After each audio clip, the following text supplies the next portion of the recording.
భరద్వాజ గారు, ఈరోజు మనం చూస్తే పవన్ కళ్యాణ్ గారు ఒక ట్వీట్ ఒకటి ట్రెండ్ అవుతుంది బాగా. అవును. షర్మిష్ఠ పనోలి అవును. అరెస్ట్ విషయంలో ఆయన స్పందించడం జరిగింది. ఆయన స్పందిస్తూ పశ్చిమ బెంగాల్ సీఎంని కూడా తప్పుపట్టారు. అవును.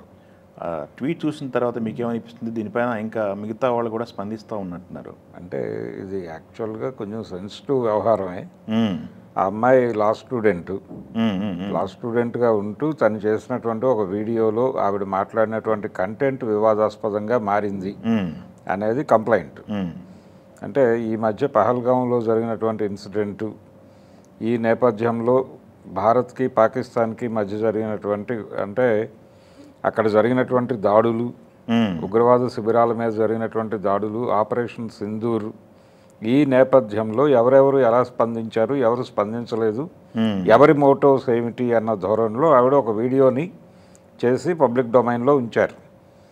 అందులో చాలామంది మీద ఆవిడ విమర్శలు ఎక్కుపెట్టారు. అంటే ఎవరెవరు మాట్లాడలేదు, ఏ సెగ్మెంట్స్ దీన్ని నెగిటివ్గా స్ప్రెడ్ చేశారు, లేకపోతే పాజిటివ్గా మాట్లాడిన వాళ్ళు ఎవరు, అలాగే దీని మీద సెటైరికల్గా వ్యాఖ్యానాలు చేసిన వాళ్ళు ఎవరు, ఎవరి బాధ్యత ఎంత ఉంది అన్న టోన్లో పెడుతూ బాలీవుడ్ మీద కేంద్రీకరణ పెరిగింది. బాలీవుడ్ హీరోల మీద కూడా కామెంట్స్ వెళ్ళిపోయినాయి. పెడుతూ ఎవరూ పట్టించుకోలేదు, పైగా నెగిటివ్గా స్పందిస్తున్నారు. కొంతమంది మౌనంగా ఉండిపోయారు. పర్టికులర్గా బాలీవుడ్ మౌనంగా ఉండిపోయింది అనేది ప్రధానమైనటువంటి ఎలిగేషన్. ఈ క్రమంలో చాలామంది మనోభావాలు గాయపడ్డాయి ఈ వీడియో ద్వారా అనేది కంప్లైంట్.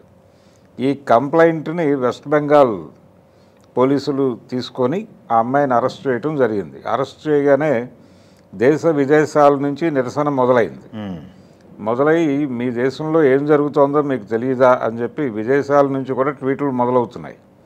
నేరుగా ప్రధాని నరేంద్ర మోడీని ట్యాగ్ చేస్తూ కూడా మాట్లాడేస్తున్నారు.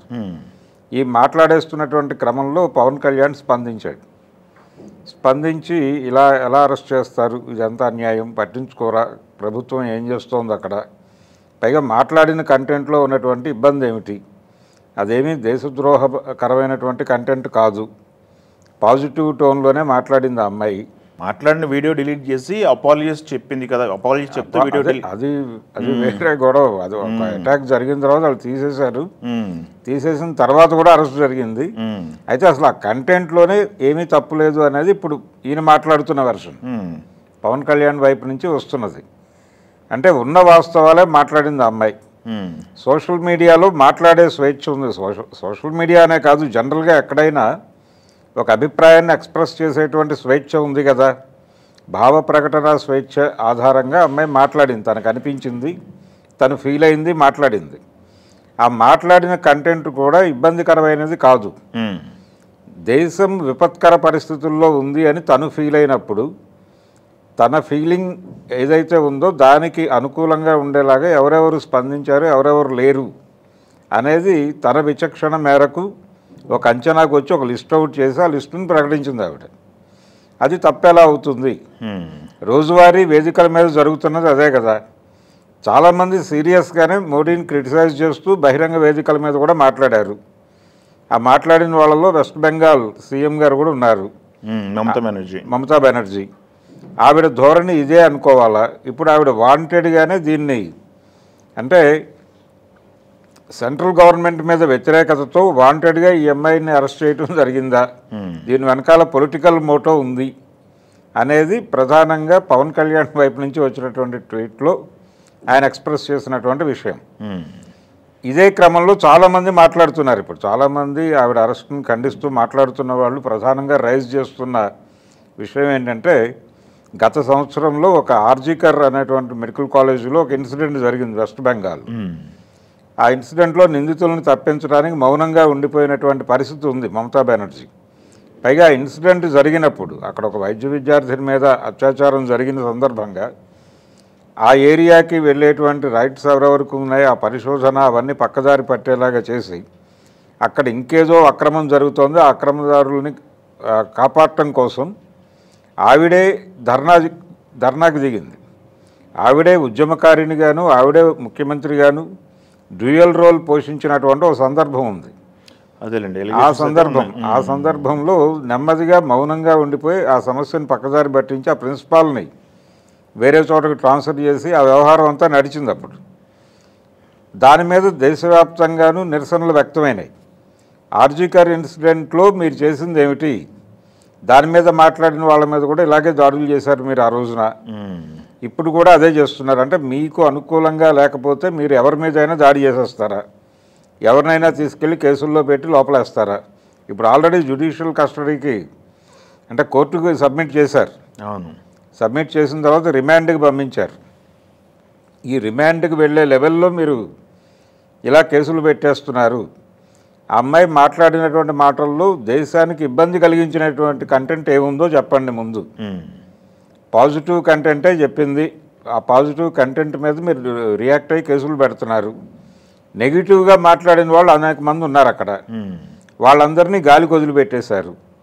కాబట్టి మీ స్టేట్ గవర్నమెంటు మీ పరిపాలనా విధానాన్ని ప్రజలు ఎలా అర్థం చేసుకోవాలో చెప్పండి అన్న టోన్లో ఈయన అంటే ఒక కీలక పదవిలో ఉండి ఉప ముఖ్యమంత్రి హోదాలో ఉండి ఈయన రియాక్ట్ అయ్యాడు. అవును, రియాక్ట్ అవటం వెనకాల ఇప్పుడు పవన్ కళ్యాణ్ మీద కూడా విమర్శలు మొదలవుతాయి. అది ఒక రకంగా ఆయన జాతీయవాదం అంటే రైట్ వింగ్ పాలిటిక్స్ని హైలైట్ చేస్తూ అమ్మాయిని వెనకేసుకుని వస్తున్నాడు, ఆయన ఎన్డీఏ భాగస్వామి కాబట్టి అనే పద్ధతిలో అట్నుంచి కూడా ఇప్పుడు విమర్శలు మొదలవుతాయి. వాటిని జనసేన ఎలా ఎదుర్కొంటుంది అనేది చూద్దాం. ఓకే. కానీ ప్రస్తుతానికి జాతీయ రాజకీయాల్లోనూ అంతర్జాతీయ రాజకీయాల్లోనూ ఒక ప్రధానమైన సంఘటనగా దీన్ని మాట్లాడుతున్నారు. అలాగే మమతా బెనర్జీ కూడా తన స్టాండ్ ఏమిటో ప్రకటించాల్సినటువంటి ఒక పరిస్థితి ఉంది ఇప్పుడు. ఈ అరెస్ట్ వెనకాలంటే వాంటెడ్గా వెంటాడి మరీ అరెస్ట్ చేశారు. ఈ అరెస్ట్ చేయడంలో సరిహద్దుల్ని కూడా వాళ్ళు పట్టించుకోలేదు, వెళ్ళిపోయి పట్టుకొచ్చేసారు. ఇలా పైగా ఒక లా స్టూడెంట్ని ఇలా అరెస్ట్ చేయటం అనేది మీరు ఎలా సమర్థించుకుంటారు అని అడుగుతున్నారు ఇప్పుడు వెస్ట్ బెంగాల్ గవర్నమెంట్ని. సో సీరియస్గా ఒక పొలిటికల్ ఇష్యూలో అంటే ఈయన కేవలం నటుడు మాత్రమే కాదు, ఆయన రాజకీయ నాయకుడు కూడా. కాబట్టి రాజకీయ నాయకుడిగా స్పందించాడు, పర్సనల్గా తీసుకున్నాడు ఆయన. రేపు ఆయన సినిమాలో కంటెంట్ కూడా ఇలాగే ఉండబోతోంది, ఇది హరిహర వీరమల్లు. ఓకే. కాబట్టి వీటన్నిటినీ కలిపి చూస్తే ఒక అంటే ఎన్డీఏ సభ్యుడిగాను ఒక పొలిటీషియన్గాను ఆయన స్పందన ఆయన తెలియజేశాడు ట్విట్టర్ వేదికగా. దాని మీద ఇప్పుడు ప్రతిస్పందనలు ఎలా మొదలైనాయి, ఆల్రెడీ మొదలైనాయి. విమర్శించేవాళ్ళు విమర్శిస్తున్నారు, సపోర్ట్ చేసేవాళ్ళు సపోర్ట్ చేస్తున్నారు. అక్కడ ఎలా జరిగిందో అలాగే జరుగుతోంది. కంగనా రనౌత్ కూడా స్పందించింది. అంటే అందరూ అంటే ఇప్పుడు కంగనా రనౌత్ స్పందన, పవన్ కళ్యాణ్ స్పందన ఒకే ఏరియాలో ఉంది, ఒకే పద్ధతిలో స్పందించారు వాళ్ళు.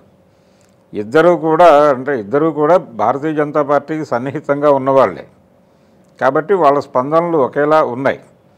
అంటే మమతా బెనర్జీ మీద ప్రధానమైనటువంటి దాడి జరుగుతోంది. వీడియో క్లిప్ కూడా ఏదో జోడించారు, సనాతన ధర్మం గురించి తక్కువ చేసి మాట్లాడిందంటే. అవును, అదే వెస్ట్ బెంగాల్లో జరిగినటువంటి రకరకాల సంఘటనలను తీసుకొచ్చి ఇప్పుడు మాట్లాడుతున్నారు. అంటే మొదటి నుంచి నెగిటివ్గా ఉంది, ఆవిడ ఎగనెస్ట్గా ఉంది. కాబట్టి ఆవిడికి ఇది దుర్మార్గంగా కనిపిస్తోంది, కానీ ప్రపంచం దీన్ని దుర్మార్గం అనుకోవడం లేదు అనేది వీళ్ళ ఆర్గ్యుమెంట్. ఆ ఆర్గ్యుమెంట్లో భాగంగా ఆర్గ్యుమెంట్కి సపోర్ట్ చేసేటువంటి పాత వీడియోలన్నీ తవ్వి తీసి ఇప్పుడు పబ్లిక్ డొమైన్లో పెట్టే ప్రయత్నం చేస్తున్నారు. అందులో భాగంగానే పవన్ కళ్యాణ్ గారి ట్విట్టర్కి ఒక వీడియో జోడించారు. అందులో సనాతన ధర్మం గురించి వాళ్ళు కొంచెం కించపరిచే ధోరణిలో మాట్లాడుతున్నటువంటి మాటలు ఉన్నాయి. అదే ఈ మాటలు మాట్లాడినప్పుడు మీ మీద ఎవరూ కేసులు పెట్టలేదు, సరే పెట్టలేదు, మీరు ఆనందించాలి. అంటే మీకు ఉన్నటువంటి వాక్ స్వాతంత్రాన్ని వాళ్ళు గౌరవించారు. మరి మీరెందుకు ఇలా అంత అగ్రెసివ్గా పెడుతున్నారు? ఇదే పద్ధతిలో అవతల వాళ్ళకు కూడా భావ ప్రకటన స్వేచ్ఛ ఉంటుందని మీరు ఎందుకు గౌరవించరు, ఎందుకు గుర్తించరు అనేది ప్రధానమైనటువంటి ప్రశ్నగా వీళ్ళ ట్విట్టర్ వార్ జరుగుతోంది. ట్విట్టర్ వార్ మాత్రమే అంటే ఇక్కడ జరుగుతున్న గొడవ ఒకటి. అయితే అంతర్జాతీయ సమాజం నుంచి కూడా స్పందనలు వచ్చినాయి ఇప్పుడు అమ్మాయి అరెస్ట్ మీద. అది పూర్తిగా భావ ప్రకటన స్వేచ్ఛకు సంబంధించి అలా ఎక్స్ప్రెస్ చేసినంత మాత్రాన్ని అరెస్టులు చేసేస్తారా అన్న పద్ధతిలో చాలా విదేశీ నాయకులు కూడా స్పందించి నేరుగా నరేంద్ర మోడీని ట్యాగ్ చేస్తూ వాళ్ళు ట్విట్టర్ వేదికగాను మరొక వేదికగాను స్పందనలు తెలియజేస్తున్నారు. కాబట్టి ఇది ఇంటర్నేషనల్ ఇష్యూగా మారింది. ఇప్పుడు ఖచ్చితంగా మమతా బెనర్జీ గారు తన అభిప్రాయం చెప్పక తప్పని పరిస్థితికి వచ్చేసింది. ఈ ఏరియాలో ఇప్పుడు పవన్ కళ్యాణ్ ట్వీట్ తెలుగు ప్రాంతాల్లో కొంచెం డిస్కసివ్ పాయింట్గా మారింది. ప్రజలు మాట్లాడుకుంటున్నారు అసలు ఏంటి పవన్ కళ్యాణ్ ఎందుకు స్పందించాడు, ఏముంది అసలు అమ్మాయి ఏం మాట్లాడింది, ఆ వీడియో చూద్దామంటే డిలీట్ అయిపోయి ఉంది, కంటెంట్ మాత్రం మీడియాలో అవైలబుల్గానే ఉంది. కాబట్టి ఎక్కడో చోట వెతికి చదివో లేకపోతే మరొకటో చేసి ఎవరి పద్ధతిలో వాళ్ళు రియాక్ట్ అవుతున్నారు. ఇది ఎలా అంటే సెంట్రల్ గవర్నమెంట్ ఎలా స్పందిస్తుంది అనేది చూడాలి. Okay, thank you.